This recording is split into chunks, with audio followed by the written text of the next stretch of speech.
Good morning everyone, से प्रांजल this side. तो हमने आज तक क्या कर लिया था, जो भी हमारा चैप्टर 11 है रिलेटेड टू ऑडिटर्स, कि ऑडिटर्स को कैसा होना चाहिए, क्या उसके फंडामेंटल प्रिंसिपल्स होने चाहिए, एक ऑडिट एंगेजमेंट में क्या क्या टर्म्स होती हैं, वो कब टर्म्स हम एडिट कर सकते हैं, चेंजेस कर सकते हैं उन टर्म्स में, ये सब हमने आज तक पढ़ लिया था।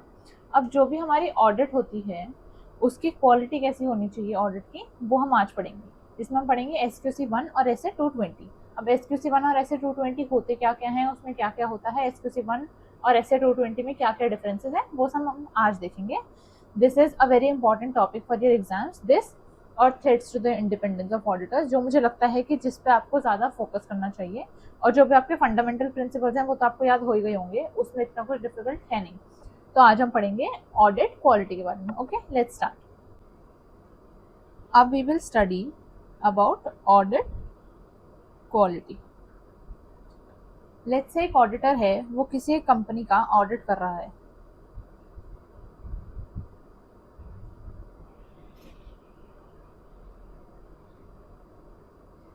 अब लेट्स से एक ऑडिटर है, वो किसी कंपनी का ऑडिट कर रहा है। ऑडिट किसका हो रहा होगा, फाइनेंशियल स्टेटमेंट्स का।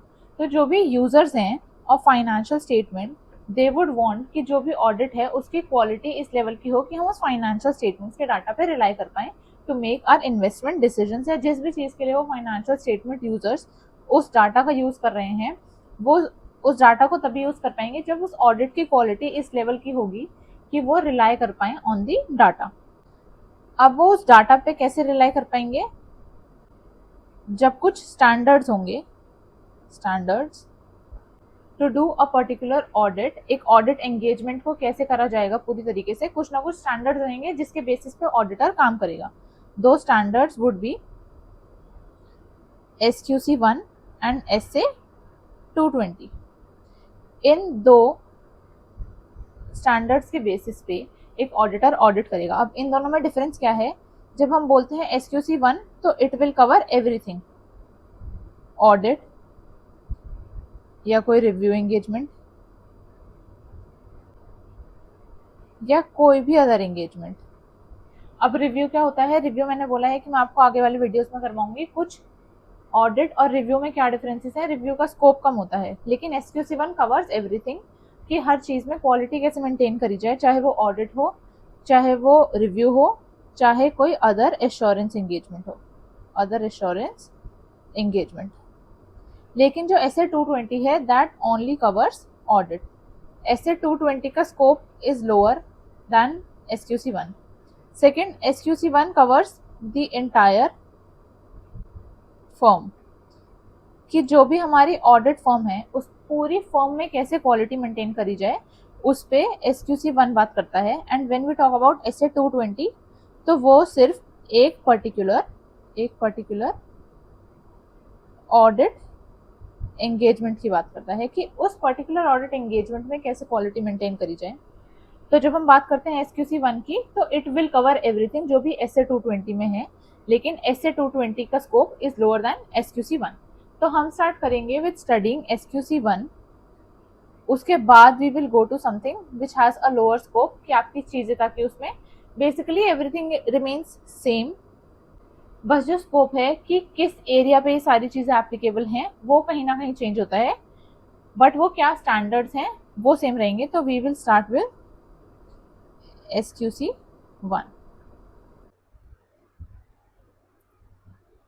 quality control for firms that performs audits and reviews of historical financial information and other assurance and related engagements।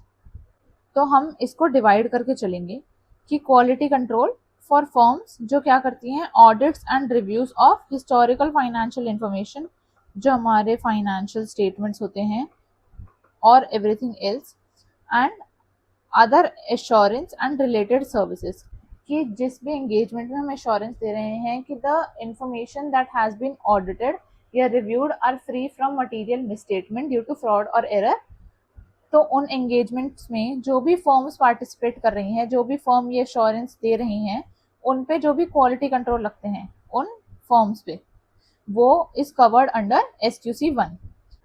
तो SQC1 हमारा क्या देखता है कि जो भी फर्म्स हैं वो जो भी रिपोर्ट्स दे रही हैं ऑन एन एश्योरेंस एंगेजमेंट, उन रिपोर्ट्स की क्वालिटी बिल्कुल सही हो, जो भी फर्म है वो प्रोफेशनल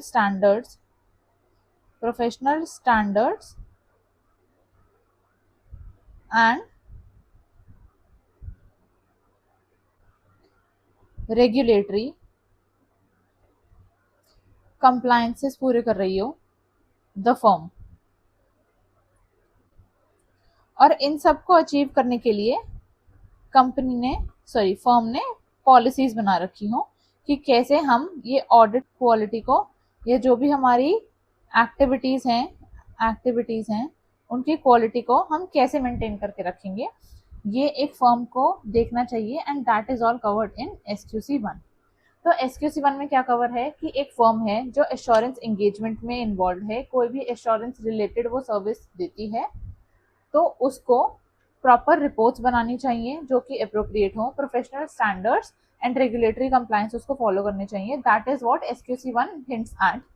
और उसको पॉलिसीज बना के रखनी चाहिए कि कैसे वो इस क्वालिटी को कंप्लाई करेगी, कि कैसे कैसे वो क्वालिटी के हिसाब से ही सारा काम होगा, that is what SQC1 says. अब SQC1 के कुछ एलिमेंट्स हैं, एलिमेंट्स ऑफ SQC1। अब SQC1 जो है उसके जो एलिमेंट्स हैं, अगर आप उनमें देख लेते हो कि इन इन एरियाज में हम कैसे क्वालिटी मेंटेन कर सकते हैं, तो दैट कवर्स एवरी पोर्शन, कि यहाँ पे अगर क्वालिटी मेंटेन हो जाएगी तो हमारी फर्म का जो भी काम होगा वो क्वालिटी वाइज होगा, जो भी हम रिपोर्ट्स देंगे वो अप्रोप्रिएट होंगी, और सारे स्टैंडर्ड्स और स्टैट्यूटरी या रेगुलेटरी कंप्लायंसेस फॉलो हो जाएंगे। तो वो एलिमेंट्स क्या होते हैं हम देखते हैं। तो हम एक ऑडिट कर रहे हैं, तो उस ऑडिट के टाइम पे वी हैव अ लीडरशिप। तो वो लीडर कहता है कि फर्स्ट ऑफ ऑल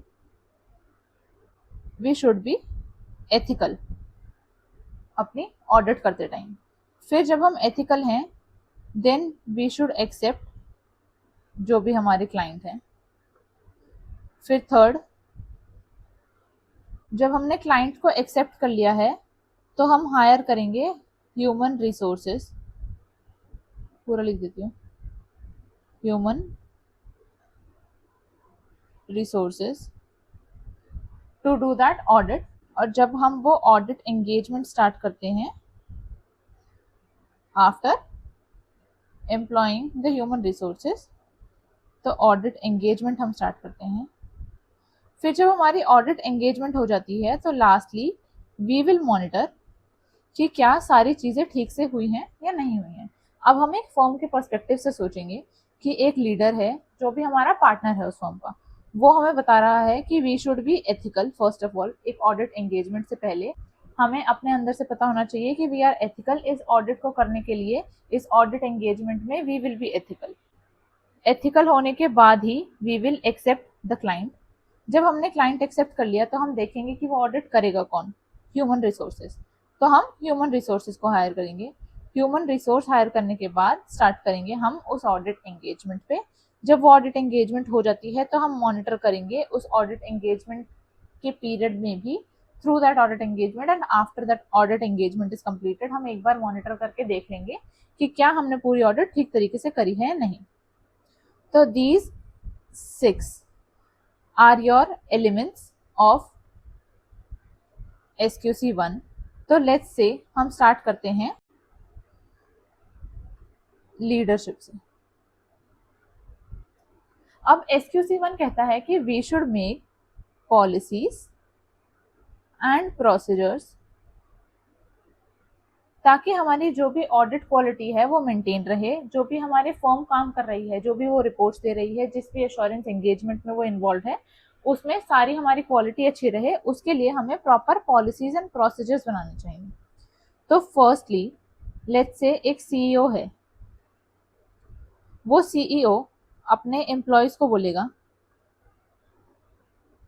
कि हमें इस तरीके से ये पूरा काम करना है, वर्क मैनर, ये पूरा पैटर्न रहेगा, इस तरीके से आपको गाइडेंस मिलेगी। प्रॉपर गाइडेंस दे रहा है आपको जो भी आपका लीडर है। अगर आपको प्रॉपर गाइडेंस मिल रही है फ्रॉम दैट सीईओ उनके एम्प्लॉयज को, तो जो भी एम्प्लॉयज का काम रहेगा that will be of quality. तो we should make proper policies and procedures. कोई भी कंपनी है उसकी जो भी leadership it is their main responsibility कि जो भी हमारी क्वालिटी है ड्यूरिंग एनी एश्योरेंस एंगेजमेंट वो टॉप नॉच हो। तो दैट इज देयर रिस्पॉन्सिबिलिटी। तो उनको ये होना चाहिए कि हमें अपनी फर्म में ऐसा कल्चर लाना है कि जो भी क्वालिटी है of any work that we do that should be great, that should be the best. तो it is leadership's responsibility for quality. कहाँ? Within the firm, within the firm. तो leadership proper policies and procedures बनाएंगे, अपने employees को, अपने सभी लोगों को गाइड करेंगे कि कैसे हमें काम करना चाहिए, किस तरीके से हम क्वालिटी मेंटेन रख सकते हैं अपने काम की। तो टॉप प्रायोरिटी तो लीडरशिप की ही होनी चाहिए। लीडरशिप को ही ये देखना चाहिए कि कैसे हम प्रोसीड करेंगे इस काम के लिए। तो the main responsibility for the quality remains with the leadership. Secondly, ethics. जब तक हम एक काम में एथिकल नहीं रहेंगे, एथिकल हमारे क्या क्या फंडामेंटल प्रिंसिपल्स थे? Fundamental principles confidentiality, objectivity, professional competence and professional due care and integrity. Ethical रहने के लिए these are the fundamental principles जिसको हमें फॉलो करना चाहिए। प्रॉपर पॉलिसीज एंड प्रोसीजर्स होने चाहिए एक फर्म में कि कैसे हम इन फंडामेंटल प्रिंसिपल्स से कंप्लाई करेंगे। लेट्स से फॉर कॉन्फिडेंशियलिटी हमारे प्रॉपर पॉलिसीज एंड प्रोसीजर होने चाहिए कि जो भी डाटा हम क्लाइंट से रिसीव करेंगे वो हम बाहर किसी को नहीं बताएंगे। That should be a proper policy. अगर तुम बता देते हो तो क्या उसके कॉन्सिक्वेंसेज होंगे, that should be written under the policies.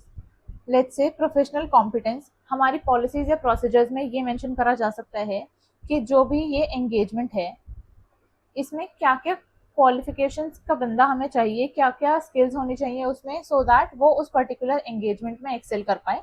तो these can be included in the policies and procedures, जिससे कि अगर वही लोग जिनके पास वो पर्टिकुलर स्किल्स हैं या नॉलेज है वही उस एंगेजमेंट में इन्वॉल्व होंगे तो हमारी जो भी क्वालिटी होगी ऑफ दैट एंगेजमेंट वो अपने आप सही हो जाएगी। प्रोफेशनल ड्यू केयर कि हमारे पास अगर प्रॉपर पॉलिसीज एंड प्रोसीजर्स होंगे कि कैसे हमें काम करना है, क्या प्रॉपर प्रोसीजर रहेगा, किस तरीके से हमें कोई भी सिचुएशन टैकल करनी है, अगर वो क्लियरली पॉलिसीज एंड प्रोसीजर्स में मेंशन रहेगा तो the quality would automatically be better. Let's say objectivity and integrity. एक और फैक्टर आता है इंडिपेंडेंस। अब वो इंडिपेंडेंस किसी भी तरीके से हो सकता है through any relation that you have form या any relation that you already have. Let's say कि कोई एक रिलेटिव है जिसके यहाँ पे आपको एश्योरेंस एंगेजमेंट मिली है, आप उस कंपनी का बस एक पार्ट हो, you are not any partner या कुछ। तो पॉलिसीज एंड प्रोसीजर्स के अकॉर्डिंग एक डिक्लेरेशन ले लेनी चाहिए from every employ, at least annually एक डिक्लेरेशन ले लो कि हाँ हम इंडिपेंडेंट है, इस जिस भी एश्योरेंस एंगेजमेंट में हम इन्वॉल्व होने वाले हैं उसमें कोई भी ऐसा पर्सन नहीं है उस कंपनी में इन्वॉल्व जिससे हमारी इंडिपेंडेंस को हार्म हो। इधर वो रिलेटिव हो या फिर आपने उस कंपनी के शेयर्स खरीद रखे हो तो आपको हो कि ये कंपनी अच्छा काम करे, इसको मैं अच्छी रिपोर्टिंग दे देता हूँ इन एश्योरेंस एंगेजमेंट। तो आप एक इंडिपेंडेंस डिक्लेरेशन दे देते हो कि ना मेरा इसमें कोई रिलेटिव है या कोई रिलेशन है, ना मैंने इसमें कोई शेयर्स बाय कर रखे हैं, ना इस कंपनी ने मुझे लोन दिया है, कोई भी पर्सनल इंटरेस्ट मेरा इस कंपनी में नहीं है। तो वो एक डिक्लेरेशन अगर आप दे देते हो तो यू विल बी ऑब्जेक्टिव और आप ऑनेस्ट रहोगे कि इस एश्योरेंस एंगेजमेंट में मेरा कोई पर्सनल गेन नहीं है, तो you will be able to be objective अगर आप वो इंडिपेंडेंस वाला क्राइटेरिया फुलफिल कर देते हो। तो जब आप वो डिक्लेरेशन दे रहे हो तो जो भी फॉर्म है उसको ऐसे प्रॉपर पॉलिसीज एंड प्रोसीजर्स बनाने चाहिए कि आप कम्युनिकेट करो, कम्युनिकेट योर इंडिपेंडेंस, इंडिपेंडेंस जो मैंने बोला कि डिक्लेरेशन में, या फिर अगर आप इंडिपेंडेंट नहीं भी हो, इंडिपेंडेंट नहीं हो तो क्या सेफ गार्ड ले सकते हैं हम। लेट्स से आपका कोई रिलेटिव है भी उस कंपनी में, तो क्या वो इस पोजीशन पे है भी कि वो कोई डिसीजन ले पाएगा। लेट्स से सामने वाली कंपनी में कोई भी एक अकाउंटेंट है जिसके पास कोई अथॉरिटी नहीं है टू टेक एनी डिसीजंस या कोई भी ऐसे मेजर चेंजेस करने की, उसके पास लेट्स से बस काम है to record some basic expenses, normal expenses, day to day expenses या पेटी कैश का उसके पास अथॉरिटी है, तो that would not impact our financial statements इतना मेजरली, और जो इफेक्ट ऑफ इन्फ्लुएंस है वो इतना ज्यादा नहीं होगा। तो we will have to look at the safe guards कि हम क्या क्या कर सकते हैं कि कुछ भी इम्पैक्ट ना पड़े, या क्या हम इस चीज को इग्नोर होने दे सकते हैं।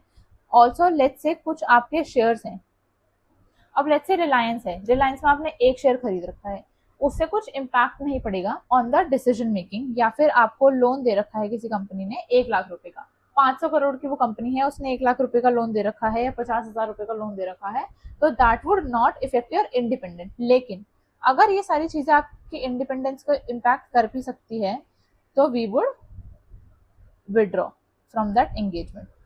या तो पार्टनर हैं वो इन्वॉल्व ही नहीं होंगे उस एंगेजमेंट में, या फिर अगर आप बस कोई एक एम्प्लॉय हो उसमें, तो you would be remove from that particular engagement, कि आप किसी और एंगेजमेंट पे काम कर सकते हो, लेकिन इस एंगेजमेंट पे हम नहीं चाहेंगे कि आप इन्वॉल्व हो। तो that is how you can maintain a quality, कि आप एथिकल होने चाहिए, जो भी फंडामेंटल प्रिंसिपल्स हैं वो आप फॉलो कर रहे हो। वो फॉलो कैसे करोगे, कुछ ना कुछ पॉलिसीज एंड प्रोसीजर्स बनाए हुए होने चाहिए। SQC 1 के अकॉर्डिंग आपके पास प्रॉपर पॉलिसीज एंड प्रोसीजर्स होने चाहिए कि कैसे आप कॉन्फिडेंशियल रहोगे, कैसे आपकी प्रोफेशनल कॉम्पिटेंसी जो भी है वो प्रूव हो पाएगी कि आप कॉम्पिटेंट हो भी या नहीं हो, आप ऑब्जेक्टिविटी और इंटीग्रिटी कैसे कंप्लाई कर पाओगे अगर आप इंडिपेंडेंट रहोगे। इंडिपेंडेंस हम कैसे देखेंगे कि आप एक डिक्लेरेशन दे दोगे कि हाँ भाई मैं इंडिपेंडेंट हूँ, और अगर आप नहीं हो और वो इम्पैक्ट कर रहा है तो you would withdraw from that engagement. अगर आप उस एंगेजमेंट में इन्वॉल्व हो तो क्या आप प्रोफेशनल ड्यू केयर मेंटेन कर पा रहे हो या नहीं कर पा रहे हो, क्या आपको प्रॉपर प्रोसीजर्स दिए जा रहे हैं कि इस तरीके से आपको काम करना है, तो आपकी ऑडिट क्वालिटी सही रहेगी। तो that is your second point. Third, acceptance and continuance of client relationships.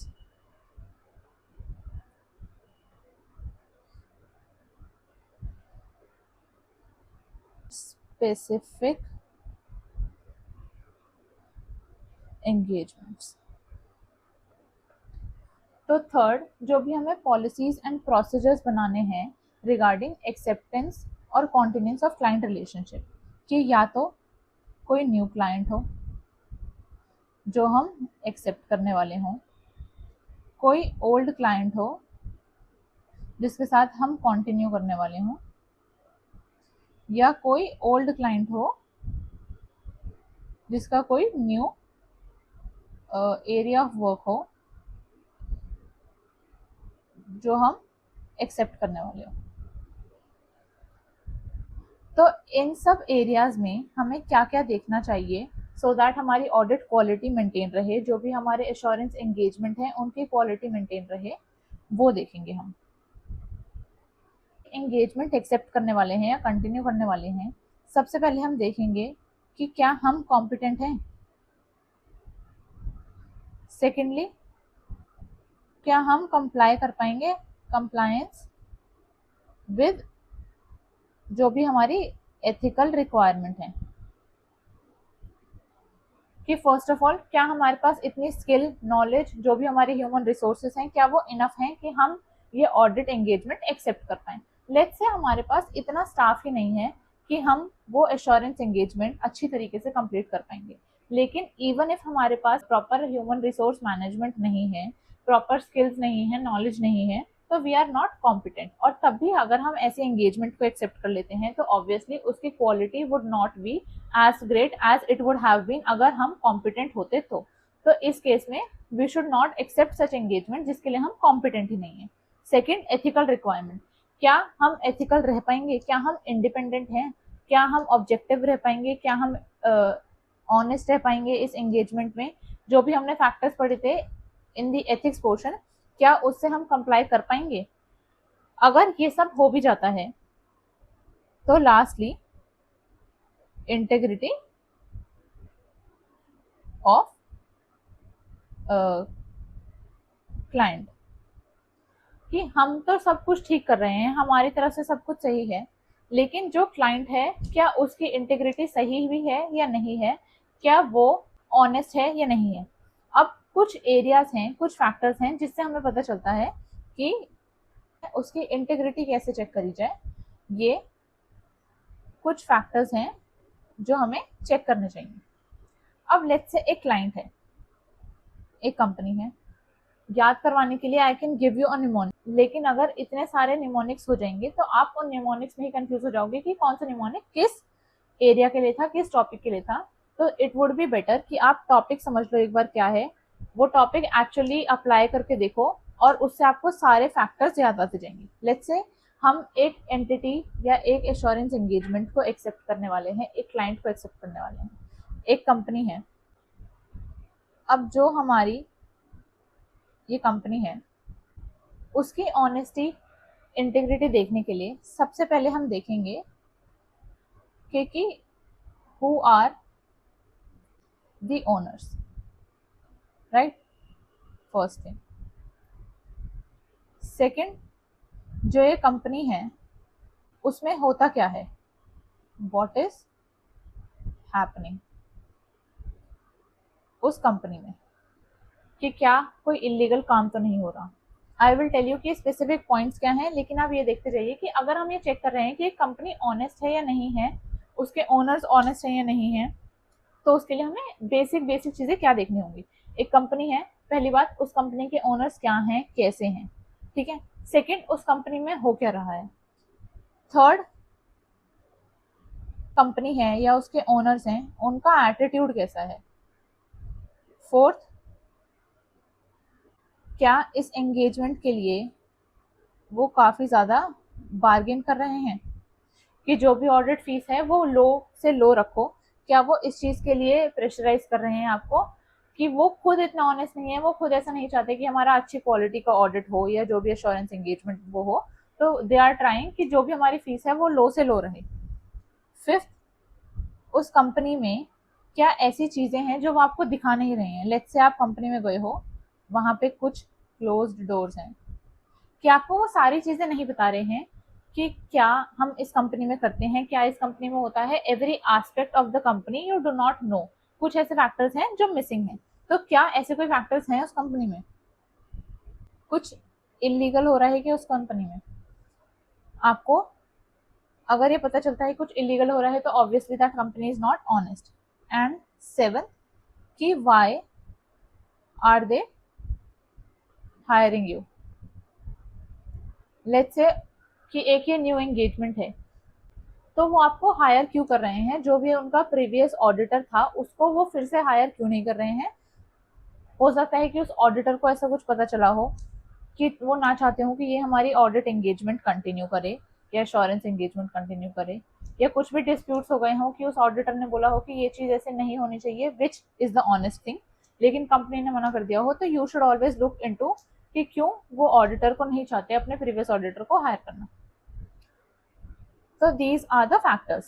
अब actually how you are supposed to write this? One second.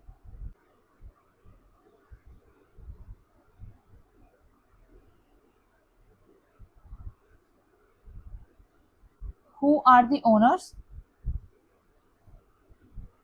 Identity and business reputation of owners, कि जो भी बिजनेस ओनर्स हैं क्या उनकी आइडेंटिटी है, वो लोग हैं कौन। अगर एक कंपनी का आप ऑडिट करने जा रहे हो और लेट्स से विजय माल्या उसका ओनर है, तो यू वुड नो कि वो ओनर कैसा है, क्या उसका पास रहा है, क्या उसकी बिजनेस रेपुटेशन है, मार्केट में उसकी क्या रेपुटेशन है। तो उससे आपको पता चल जाएगा कि क्या ये कंपनी ऑनेस्ट होगी भी या नहीं होगी।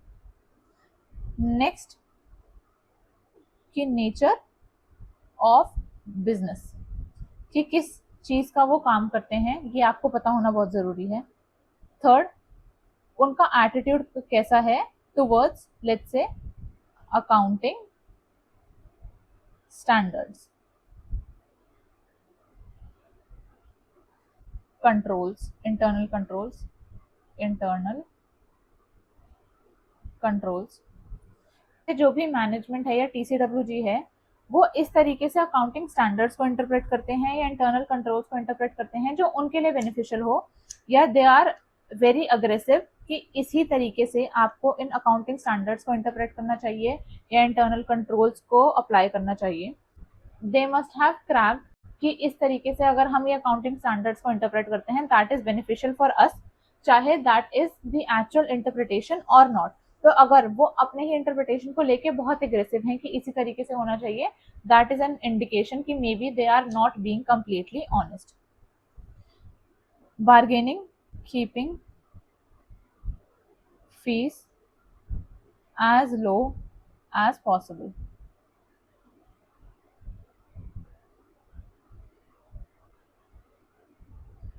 कि क्या वो कंपनी ये ट्राई कर रही है कि मिनिमम टू मिनिमम हमारी फीस हो जाए, कि कैसी क्वालिटी होगी क्या होगी वी डू नॉट केयर, कि बस एक एश्योरेंस एंगेजमेंट हो चुकी है, इस चीज का स्टैंप लग जाए हमारे काम पे, that is what they want. उनको क्वालिटी से नहीं फर्क पड़ता, तो that is also an indication कि may be they are not being honest with their work.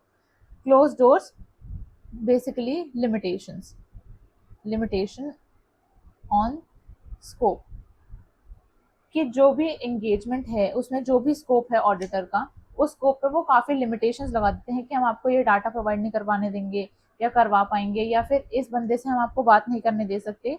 तो दैट इज एन इंडिकेशन कि may be they are not honest. Illegal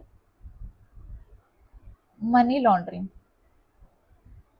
कि मनी लॉन्ड्रिंग तो इन्वॉल्व नहीं है क्या इस बिजनेस में, हमें ये सबसे पहले जरूर चेक करना चाहिए। और एनी अदर क्रिमिनल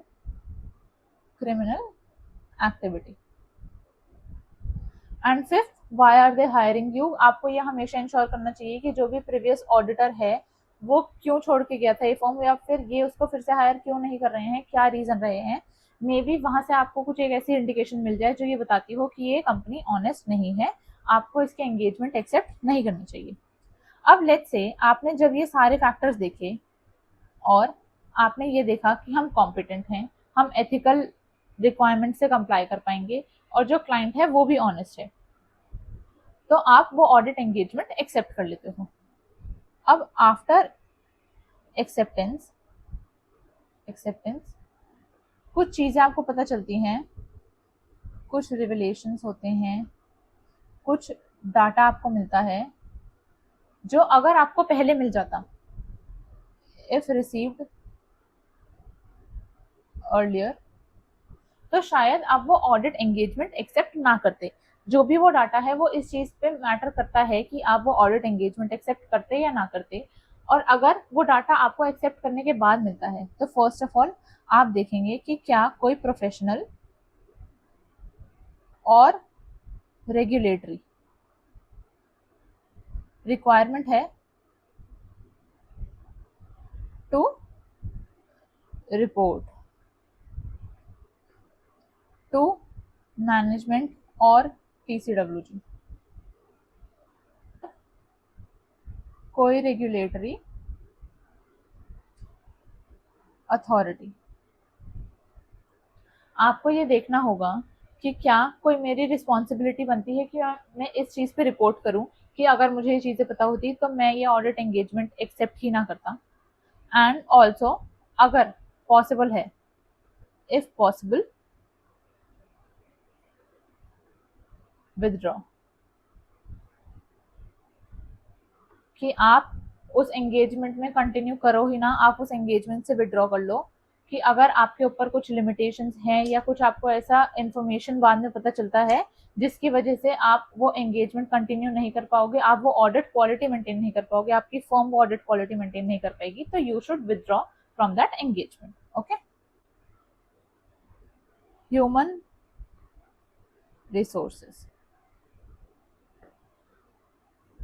अब मेजर हमारा एरिया आता है ह्यूमन रिसोर्सेज। तो प्रॉपर पॉलिसीज एंड प्रोसीजर्स होने चाहिए टू इंश्योर कि जो भी हमारी ऑडिट क्वालिटी है वो इस तरीके से मेंटेन हो पाएगी, जो भी हमारे ह्यूमन रिसोर्सेज हैं दे आर कॉम्पिटेंट, उनके पास स्किल और नॉलेज है,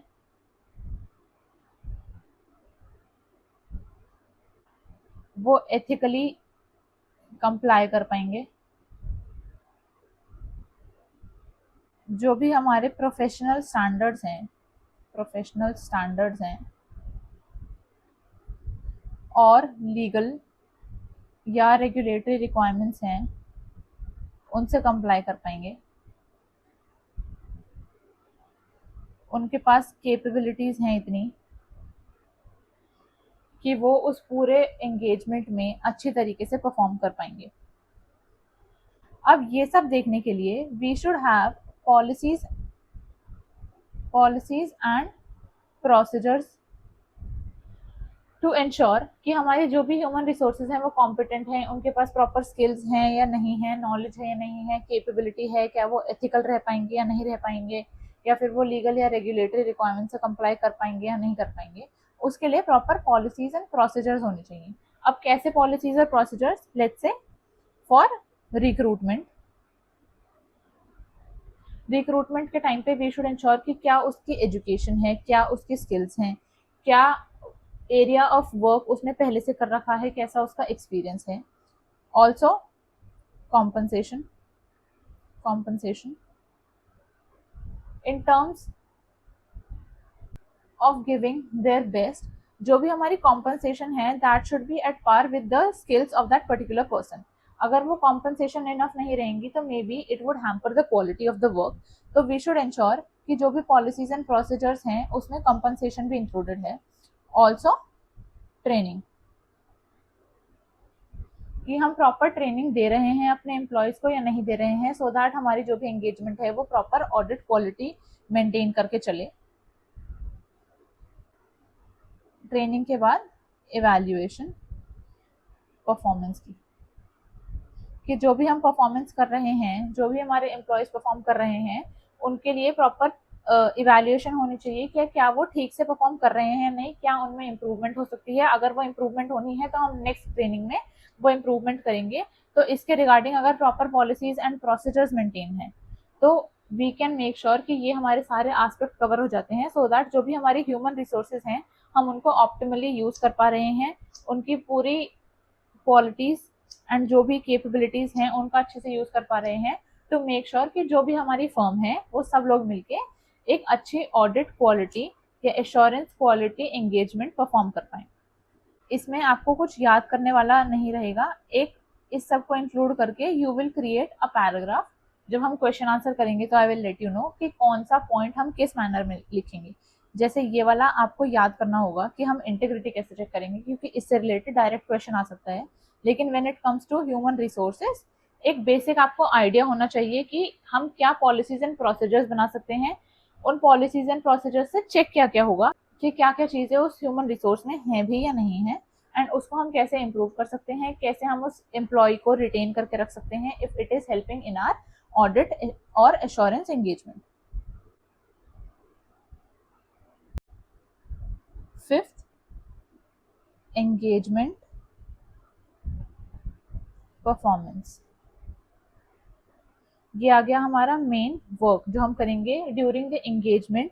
जो भी हमारी एश्योरेंस एंगेजमेंट रहेगी, ऑडिट रहेगा, रिव्यू रहेगा, जो भी रहेगा, उस एंगेजमेंट परफॉर्मेंस में जो भी हमारा काम है वो प्रॉपर क्वालिटी से हो। इसके लिए वी विल मेक श्योर कि हमने पॉलिसीज एंड प्रोसीजर्स बनाए हों कि जो भी हमारी लेट्स से एंगेजमेंट टीम है, उस एंगेजमेंट टीम का उस एश्योरेंस एंगेजमेंट में क्या ऑब्जेक्टिव है, क्या प्रोसेस रहेगा, कौन रिव्यू करेगा उस काम को, उसका क्या प्रोसेस है, कौन सुपरवाइज करेगा उसको, क्या ट्रेनिंग रहेगी, कैसे हम डॉक्यूमेंटेशन बनाएंगे। अगर इस सब के रिगार्डिंग हमारी प्रॉपर पॉलिसीज और प्रोसीजर्स बने रहेंगे तो the engagement team will be able to perform the engagement अच्छी क्वालिटी का। उसको पता होगा कि क्या हमारे इस एंगेजमेंट का ऑब्जेक्टिव है, किस प्रोसेस से हमें चलना है, कौन हमारा काम रिव्यू करेगा, उस रिव्यू में क्या क्या पॉइंट हमारे आएंगे आगे जिन पे हमें इम्प्रूवमेंट करनी है या चेंजेस करने हैं, कौन हमें सुपरवाइज करेगा, उस सुपरवाइजर को भी अपने सारे पॉइंट्स पता हो कि हमें कैसे प्रोसीड करना है इस एंगेजमेंट में, प्रॉपर ट्रेनिंग दी गई हो ऑफ द एंगेजमेंट टीम, जो भी उसमें ह्यूमन रिसोर्सेज हैं उनको प्रॉपर ट्रेनिंग दी गई हो, जो भी हमारी एश्योरेंस एंगेजमेंट है उसकी प्रॉपर डॉक्यूमेंटेशन रही होगी कि क्या हमने फाइंड आउट करा, क्या इसमें था क्या नहीं था। तो अगर ये सब रहेगा हमारे एक एंगेजमेंट परफॉर्मेंस में तो the quality will automatically improve. अब लेट्स से ये एंगेजमेंट टीम है, इसने कभी भी ऐसे क्लाइंट पे या ऐसे नेचर ऑफ क्लाइंट पे काम नहीं करा है जिनका जो भी पर्टिकुलर काम हो उस पे काम नहीं करा, कोई उनको इतना एक्सपीरियंस नहीं है, तो they can consult an external firm जिनके पास एक्सपर्टीज हो, कॉम्पिटेंट रिसोर्सेज हों, वो आपको और अच्छे से गाइड कर पाएँ उस पर्टिकुलर एंगेजमेंट में कि कैसे आपको इस पे काम करना चाहिए, क्या ऐसे पॉइंट्स हैं जिनको आपको ध्यान रखना चाहिए। अगर उससे एक audit quality, assurance quality improve होती है तो the firm should do that. उसके लिए प्रॉपर पॉलिसीज वो बना के रखनी चाहिए कि अगर कुछ ऐसा काम आता है जिस पे हम पहली बार काम कर रहे हैं या इतना हमें आइडिया नहीं है तो we should consult an external firm. वो फर्म शायद हमें ऐसे कुछ इनपुट दे पाए जिससे हमारी क्वालिटी इंक्रीज हो पाए। Also engagement quality control reviewer। अब ये एक बंदा है जो कि उस प्रोसेस में इन्वॉल्व नहीं है, वो बंदा कोई एक्सटर्नल पर्सन भी हो सकता है या फिर उनके फर्म का ही हो सकता है लेकिन उस एंगेजमेंट में इन्वॉल्व नहीं था। लेट्स से एक फर्म है जिसमें 10 बंदे काम करते हैं तो 5 लोग हैं जो एक प्रोजेक्ट पे इन्वॉल्व हैं। अब वो उन 5 बंदों के अलावा बचे हुए लोगों में से कोई एक एक्सटर्नल इंडिपेंडेंट बंदा लेके आते हैं जो कि क्वालिटी को रिव्यू करेंगे कि कैसी क्वालिटी का काम हुआ है। उस एंगेजमेंट क्वालिटी कंट्रोल रिव्यूअर के पास प्रॉपर नॉलेज और एक्सपीरियंस हो, ऐसा would be beneficial for the company. वो इंडिपेंडेंट हो, independent from that engagement team, चाहे वो एक्सटर्नल हो चाहे वो इंटरनल हो। अगर हम एक EQCR, this is an EQCR, अगर हम किसी EQCR को इन्वॉल्व करते हैं हमारे ऑडिट एंगेजमेंट में, एश्योरेंस एंगेजमेंट में, तो उसकी क्वालिटी अपने आप इम्प्रूव होती है। एक इंडिपेंडेंट पर्सन उसको देख रहा है कि कैसे आपने उस पर काम करा है, क्या काम करा है, वो उस पूरी प्रोसेस में इन्वॉल्व नहीं था, तो एक थर्ड आई अगर देख रही है उसको कि कैसे कैसे ये सारा काम हुआ है तो इंडिपेंडेंटली वो अपना ऐसे पॉइंट ऑफ व्यू दे पाएगा कि अगर आप इसमें ये चेंजेस करते हो या ये और देख लेते हो तो आपकी क्वालिटी इंप्रूव होती है। अब जो भी EQCR है वो लिस्टेड कंपनीज के लिए तो मैंडेटरी है, let me right it again, mandatory है, लेकिन अगर कोई अनलिस्टेड कंपनी है तो दे कैन डिसाइड कि क्या उन्हें किसी EQCR को इन्वॉल्व करना है या नहीं करना है। That would depend on the complicated transaction की कैसी नेचर है, कॉम्प्लेक्सिटी कैसी है, कॉम्प्लेक्स है कि नहीं है, क्या कोई रिस्क है क्या कि जो रिपोर्ट है उसमें कोई दिक्कत आ सकती है, फॉल्ट। तो अगर किसी भी एंगेजमेंट टीम को ऐसा लगता है कि हमें EQCR को इन्वॉल्व करना चाहिए तो they can involve N EQCR so that उनकी एंगेजमेंट परफॉर्मेंस की क्वालिटी इंप्रूव हो। अब अगर एक एंगेजमेंट पार्टनर है, एंगेजमेंट पार्टनर है और एक AQCR है। अब both of these have different opinions कि ये कोई चीज कह रहा है, ये कोई चीज कह रहा है ऑन द एश्योरेंस एंगेजमेंट। तो जब तक ये दोनों लोग एंगेजमेंट पार्टनर और EQCR दोनों सेम पॉइंट ऑफ व्यू पे नहीं आ जाते, जब तक ये मैटर रिजॉल्व नहीं हो जाता, तब तक आप रिपोर्ट नहीं दे सकते हो। You have to make sure कि जो भी EQCR और एंगेजमेंट पार्टनर हैं वो सेम पेज पे हैं, सेम ओपिनियन है उन लोगों का। अगर वो एक सेम ओपिनियन पे नहीं आ पा रहे हैं तो you can consult a firm और अ प्रैक्टिशनर। आप किसी थर्ड पर्सन को भी, किसी और फर्म को या प्रैक्टिशनर को कंसल्ट कर सकते हो, but you have to make sure कि दोनों सेम पेज पे हो, दोनों का सेम ओपिनियन हो, तभी आप एक रिपोर्ट दे पाओगे। Also you should have policies and procedures for documentation, कि आप अपनी एंगेजमेंट टीम को बोलो कि टाइमली जो भी असेंबली ऑफ फाइल्स हैं वो पूरी कर ले। अब timely is max to max not more than 60 days.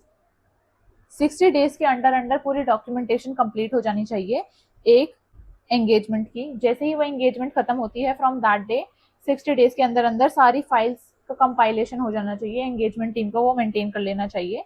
Proper documentation maintain होनी चाहिए जिससे आपकी क्वालिटी अच्छी रहेगी फॉर द एंगेजमेंट। जो भी आपकी डॉक्यूमेंटेशन है that will be the property of firm जिसने भी ये एंगेजमेंट परफॉर्म करी है। अगर वो चाहें तो they can provide parts of documents, कुछ स्निपेट से कुछ पार्ट्स वो दे सकते हैं अपनी और डॉक्यूमेंटेशन का। बट जो भी वो पार्ट दे रहे हैं किसी भी एंगेजमेंट डॉक्यूमेंटेशन का, तो दे शुड मेक श्योर कि उससे कोई भी जो उन्होंने काम करा है उस पर कोई इम्पैक्ट ना पड़े, वो काम वीक ना हो उनका। तो दे शुड मेक श्योर कि वही डॉक्यूमेंटेशन वो प्रोवाइड करें जिससे कि उनके करे हुए काम पे कोई इम्पैक्ट ना पड़े। जो भी हम डॉक्यूमेंट्स मेंटेन करते हैं, documents that should be maintain for 7 years। अगर कोई और आपके ऊपर डिमांड है या कुछ है जिसमें स्पेसिफिकली मेंशन है कि आपको अपने डॉक्यूमेंट्स मेंटेन करके रखने हैं, तो ये पीरियड बढ़ सकता है। लेकिन इफ देयर इज नथिंग तो बाय डिफॉल्ट 7 years का आपको अपने डॉक्यूमेंट्स मेंटेन करके रखने ही होते हैं। जिस भी एंगेजमेंट पे आपने काम करा है, अपने सारे डॉक्यूमेंटेशन जो भी आपने काम करा है वो 7 years तक आप मेंटेन करके रखेंगे। जब हम ये सारी चीजें कर लेते हैं कि हम एक एंगेजमेंट परफॉर्मेंस कर रहे हैं, उसमें हमने प्रॉपर पॉलिसीज एंड प्रोसीजर्स बना रखे हैं कि एंगेजमेंट टीम को पता होना चाहिए कि क्या उसका ऑब्जेक्टिव है, क्या वो काम कर रही है, क्या उनको प्रॉपर ट्रेनिंग मिलेगी या नहीं मिलेगी, किस प्रोसेस में करना है, क्या उनका काम रिव्यू होगा, कैसे होगा, सुपरवाइज कौन करेगा, क्या उनको डॉक्यूमेंटेशन बनानी है। इसके लिए proper policies and procedures maintain है, तो आपकी quality of work will get better. Also अगर आपके पास इतना एक्सपीरियंस नहीं है तो आप किसी एक्सटर्नल फर्म को कंसल्ट कर सकते हो कि हमें इस पे कैसे काम करना चाहिए, कैसे हम इसकी क्वालिटी और बेटर कर सकते हैं। किसी आप EQCR को इन्वॉल्व कर सकते हो जो कि आपको एक इंडिपेंडेंट ओपिनियन दे देगा कि आपने ये काम करा है, इस काम में आप ये इम्प्रूवमेंट कर सकते हैं। EQCR और एंगेजमेंट पार्टनर को सेम पेज पे होना चाहिए, सेम ओपिनियन होना चाहिए उनका। अगर उनका सेम ओपिनियन नहीं है तो आप रिपोर्ट नहीं दे सकते जब तक उनका सेम ओपिनियन नहीं होता। अगर उनका सेम ओपिनियन नहीं हो रहा है तो आप किसी third consultant, third firm, practitioner को इन्वॉल्व कर सकते हो और उस बेसिस पे आप सेम ओपिनियन पे आ सकते हो, लेकिन उससे पहले आप रिपोर्ट नहीं दे सकते। ऑल्सो प्रॉपर डॉक्यूमेंटेशन मेंटेन करनी होगी हमें, जिससे कि जो भी हमने काम करा है उसका प्रूफ रहे हमारे पास कि जो भी हमने काम करा था that was of proper quality. कभी भी आपकी फर्म के ऊपर पेयर रिव्यू होता है तो that documentation will help. 60 days के अंदर आपको सारी फाइल्स असेंबल करनी है एंड जो भी वो डॉक्यूमेंटेशन है वो आपको 7 years तक मेंटेन करनी है। Now lastly 6th, monitoring. अब हमने पॉलिसीज एंड प्रोसीजर्स बना दिए हर चीज के लिए, ह्यूमन रिसोर्स के लिए, एंगेजमेंट परफॉर्मेंस के लिए, लीडरशिप के लिए, हर एस्पेक्ट के लिए। लेकिन अगर कोई उसको मॉनिटर ही नहीं कर रहा होगा कि क्या ये पॉलिसीज एंड प्रोसीजर फॉलो हो रहे हैं, तो that would be a waste of time जो भी हमने पॉलिसीज एंड प्रोसीजर्स अब तक बनाए। तो हम एक सेपरेटली पॉलिसीज एंड प्रोसीजर्स बनाएंगे टू मेक श्योर कि जो पॉलिसीज हमने ऊपर बनाई एंड प्रोसीजर्स ऊपर बनाए क्या वो कंप्लाई हो रहे हैं या नहीं हो रहे हैं, उसके लिए जो भी हमने कंट्रोल्स करे हैं वो इफेक्टिव हैं भी या नहीं है। ओके, तो ये सारे आपके पॉइंट्स हो जाते हैं फॉर SQC 1। अब SA 220 में सिर्फ ऑडिट रिलेटेड आता है कि हम एक ऑडिट एंगेजमेंट कर रहे हैं तो उसकी क्वालिटी हम कैसे मेंटेन करते हैं। अब मेरे अकॉर्डिंग ये वाली वीडियो काफ़ी लंबी हो गई होगी, तो हम नेक्स्ट वीडियो में ये कंटिन्यू करेंगे कि SA 220 के क्या क्या एस्पेक्ट्स हैं, कैसे हमें वो देखना होगा। काफ़ी इंटर रिलेटेड है, काफ़ी सिमिलर है वो SQC 1 से, तो ज़्यादा टॉपिक नहीं होगा उसमें। तो नेक्स्ट वीडियो में we will do SA 220 and we will do key review engagement and other assurance engagement क्या क्या होती है, ये हम नेक्स्ट वीडियो में करेंगे। फिर उसके नेक्स्ट वीडियो में हमारा जब chapter 1 according to the ICAI module chapter 1 और चैप्टर 11 पूरी तरीके से कंप्लीट हो जाएगा, तो हम उसके बाद क्वेश्चन आंसर करेंगे। अब ऑल्सो आई वुड सजेस्ट कि जब मैं क्वेश्चन आंसर करवाती हूँ उसके साथ साथ ही आप वो क्वेश्चन कर लो ताकि आपकी राइटिंग प्रैक्टिस हो जाए। ऑल्सो मैं आपको नोट्स प्रोवाइड कर देती हूँ जिससे कि आपने जो भी इन वीडियोज में देखा है वो कैसे कैसे आप रिकॉल करोगे। आप वीडियोस के साथ साथ तो नोट्स को रेफर करते हुए चलो तो आपके लिए और इजी पड़ जाएगा याद करना, और जब आप क्वेश्चंस लिखोगे उससे आपकी आंसर राइटिंग प्रैक्टिस हो जाएगी। तो आज के लिए हम इतना ही रखते हैं। Okay, bye.